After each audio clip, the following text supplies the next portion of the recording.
नमस्कार।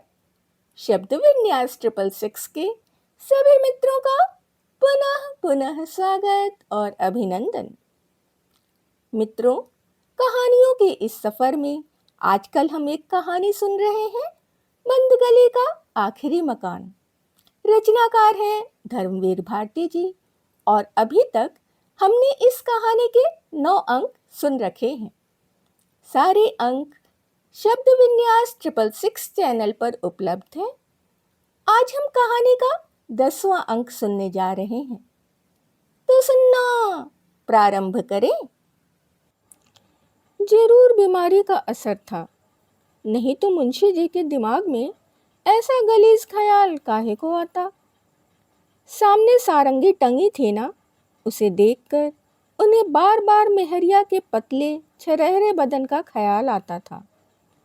उन्होंने एक बार देखा था, ऊपर सारंगी का हत्था होता है ना, नीचे 2 कटाव, पतली कमर, कूल्हे की तरह, फिर गोल पेटा, सुनहरा गंदुमी रंग, छरहरा बदन, ऐसे ही कूल्हे की 2 हड्डियां उभरी हुई और छी छी। तब मुंशी जी को कैसा लगा था? हुआ यह था कि सत्तार खां तब कोतवाल थे, बड़े दबंग, अपने वकील साहब से बहुत छनती थी। वकील साहब भी किसी काम से कोतवाली गए थे। कोतवाल साहब अंदर के कमरे में थे, मुजरिमों की पेशी हो रही थी। वहीं उन्होंने मुंशी जी को बुला लिया था। बेड़िन की बिटिया तब 14-15 बरस की होगी, लेकिन कच्ची शराब के किसी किस्से में पकड़कर लाई गई थी। आते ही उसने पुलिस वालों के बेड़िनों के साथ के मधुर संबंधों का वर्णन चीख चीख कर ऐसे अल्फाज में करना शुरू किया कि कोतवाल साहब बिगड़ गए। साली के कपड़े उतारकर 10 जूते लगाओ।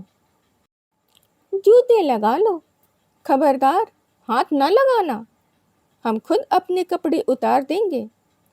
और बिजली की तेजी से उसने अपने कहे पर अमल करना शुरू कर दिया। कपड़े यह जा वह जा और आंख मटकाकर कोतवाल साहब को चिढ़ाए जाए। सत्तार खां रोजा नमाज धर्म करम के पक्के थे। तौबा तौबा, दो जखी है साली, नंगी मादरजात, ले जाओ इसे। मुंशी जी ने मुंह फेर लिया था, लेकिन तब जिस बदन, कमर, कूल्हे की एक झलक भी उन्हें सह नहीं थी, अब कभी कभी सारंगी में उसे देखते रह जाते थे, एक टक। बजरंग स्वामी, यह क्या हो गया? एक समय ऐसा आता है जब चीज़ों के नाम, रिश्ते, संदर्भ सब गायब हो जाते हैं। अनेक चीज़ें एक चीज़ बन जाती है। अब वह सिर्फ कमर थी, कूल्हे की उभरी हड्डियां, कमर का कटाव, खामोश बेजबान औरत का बदन, नाम कोई भी हो। और फिर मुंशी जी को याद आता कि जब ये बहुत उद्विग्न थे, तब वकील साहब ने कहा था, मुंशी जी तुम तो समझदार हो, जो किया तो अब नतीजे के लिए तैयार रहो।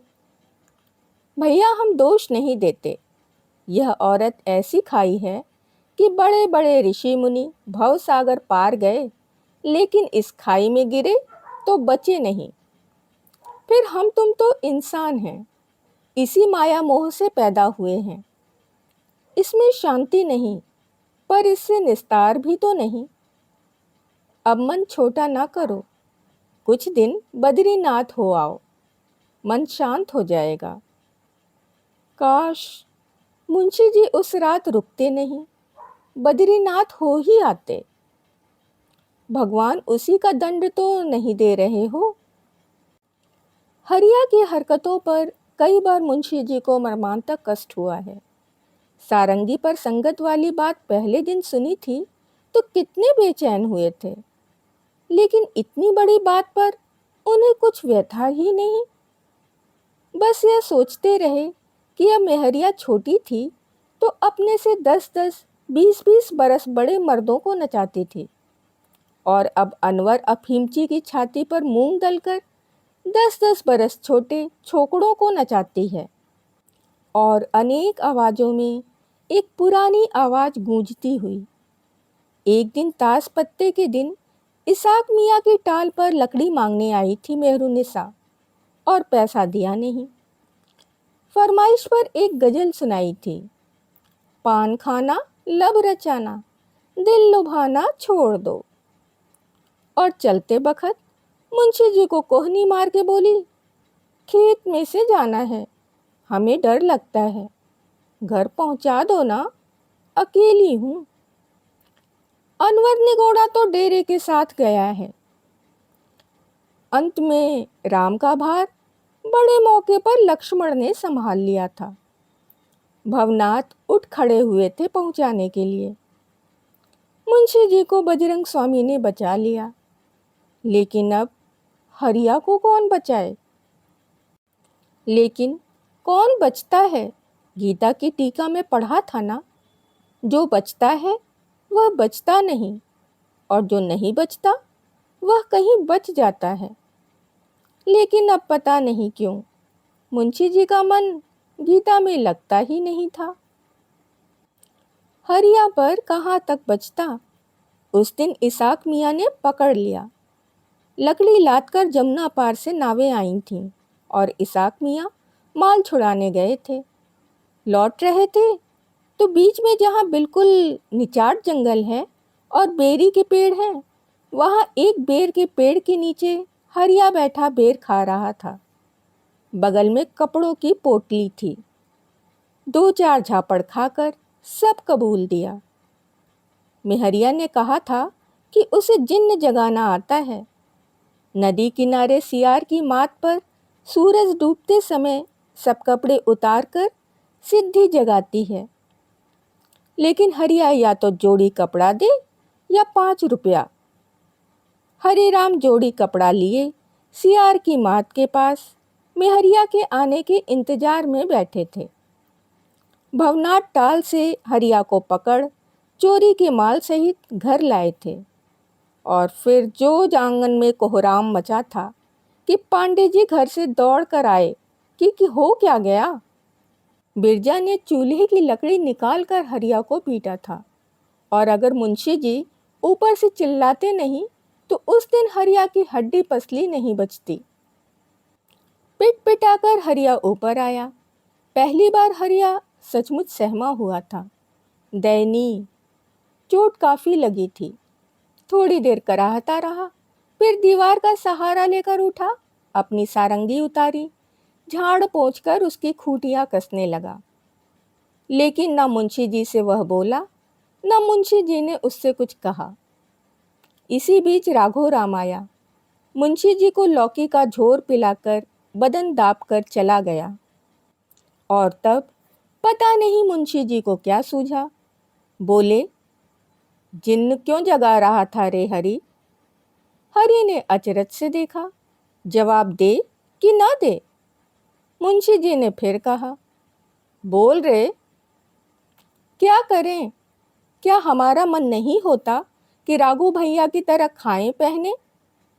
लेकिन हम किसी की नौकरी नहीं बजाएंगे। जिन सध जाए तो।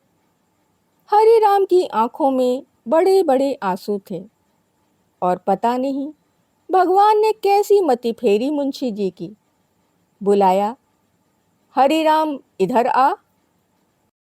हरि राम संभावित तमाचे से अपना मुंह दोनों हाथों से बचाए पास आकर खड़ा हुआ कि उन्होंने टटोल कर 3 रुपए और कुछ रेजगारी निकाल कर दी। देख हरि, माई से कुछ नहीं कहना, समझा? ये 5 रुपए ले जा। जब तेरे मन में जाग गई है तो जो मन में आए कर ले, फिर अपने इलम हुनर में लग। सारंगी छोड़ना नहीं है, समझा? और उस औरत की संगत में पड़ गया है तो अब तो पड़ ही गया है, मगर देख उसके चंगुल में नहीं पड़ना, समझा? हरि राम पहले डर गए, फिर चारों ओर देखा, फिर रुपए गिनकर टेट में खोस लिए। फिर बहुत प्रसन्न होकर कोने में जा बैठे। आधा दर्द गायब हो गया था और भी उत्साह से सारंगी ठीक करने लगे। मुंशी जी के मन में जाने कौन सी इच्छा अदम्य होने लगी। बड़े प्रगाढ़ स्वर में बोले, हरिया, जरा अपनी सारंगी सुना ना, हम भी सुने। हरिया के हाथ बड़े उत्साह से उठे, गज थामा, साधा, खींचा कि एकदम जैसे कुछ ख्याल आ गया। झटक कर सारंगी रख दी और उठकर खड़ा हो गया। मुंशी जी, 5 रुपए दे के हमारा इलम हुनर मांगते हो? ये रुपया हम पर उधार है, तुम्हारा भी, माई का भी, राघो भैया का भी। जितना लिया है एक एक पाई हरिराम चुका देंगे। हमारे इलम हुनर में दखल देने की जरूरत नहीं। हाँ। और सारंगी टांग कर पांव पटकते नीचे उतर गया।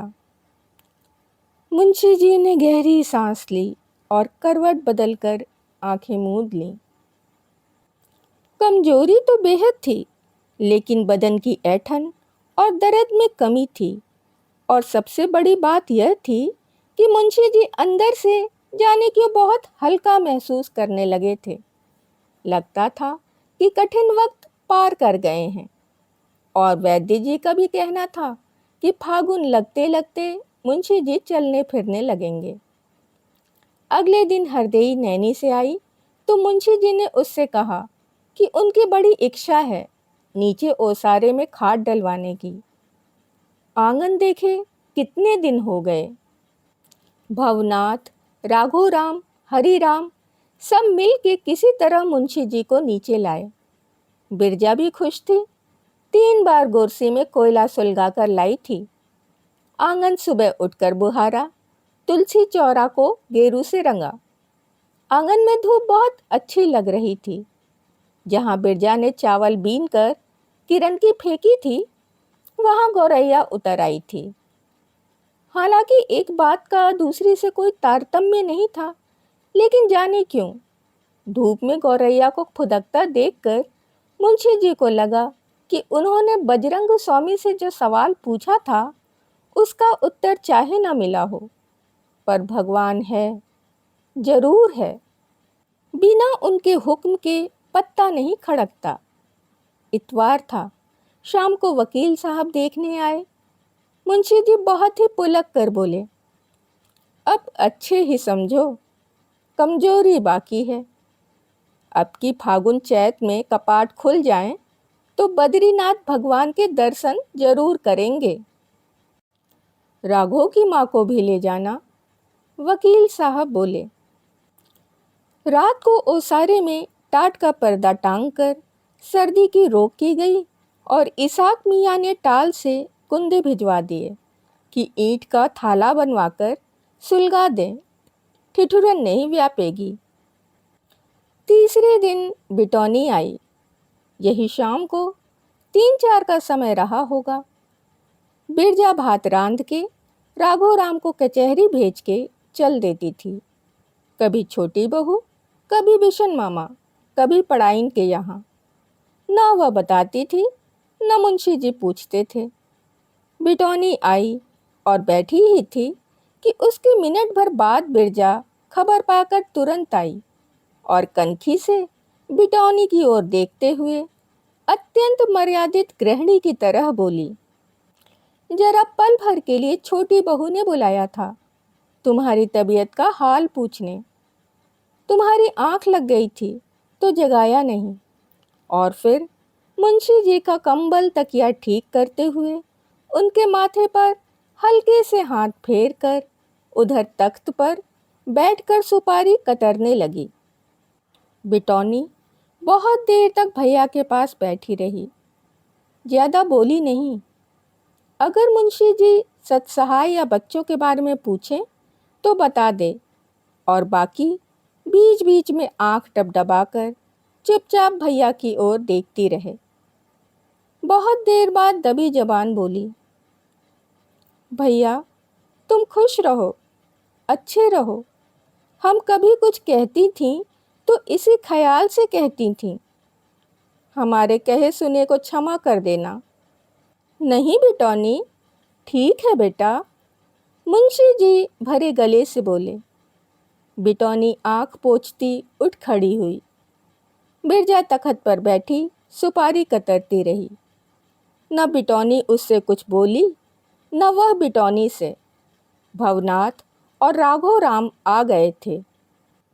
राघव राम ने एक पल मुंशी जी की ओर देखा, फिर बोला, ठहरिए, पान तो खाती जाइए। और माँ के पास रखे पानदान से एक पान बना लाया। बिटौनी ने निसंकोच हाथ बढ़ाया कि बिरजा पर निगाह पड़ गई और एकदम हाथ रोक कर बोली, हमारे यहाँ एक पान नहीं लेते, अशुभ माना जाता है। राघव राम दूसरा पान बनाने उधर गया कि बिरजा ने पानदान अलग खींच लिया। बोली, हम छोटे आदमी हैं, गरीब आदमी हैं, एक ही पान है, नहीं खाना हो तो ना खाओ भाई, हमें मान रखना था सो रख दिया। अरे, छोटे को छोटा नहीं समझते। भवनाथ बीच बचाव करने के लिए बोले, बोरसी में बड़ा कोयला जल जाता है, छोटा कोयला ठहर जाता है।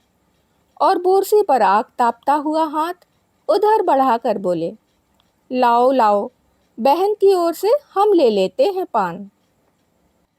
चलते चलते बिटौनी ने फिर मुड़कर भैया की ओर देखा। कैसे कंचन काया थी भैया की, मिट्टी में मिला दी लोगों ने, हे भगवान। और चली गई। बिरजा ने सरोते में दबी सुपारी दांत भींच के एक ही झटके में कतर दी। आवें चाहे जावें। मुंशी जी जड़ थे, भाव शून्य। अभी आप सुन रहे थे कहानी बंद गली का आखिरी मकान का 10वां अंक। शेष कहानी अगले अंक में। कहानी और उसका प्रस्तुतिकरण यदि आपको पसंद आ रहा हो तो आप लाइक कर सकते हैं, मित्रों और परिवारजनों में शेयर कर लें। नए सदस्य चैनल को सब्सक्राइब कर लें और बेल आइकन को दबाना बिल्कुल भी ना भूलें। अपने विचार और सुझाव कमेंट्स के जरिए हम तक आने दें। यदि कोई कहानी या उपन्यास आप सुनना चाहते हैं तो उसका सुझाव भी कमेंट्स के जरिए आप हम तक भेज सकते हैं। अभी के लिए विदा, शुक्रिया।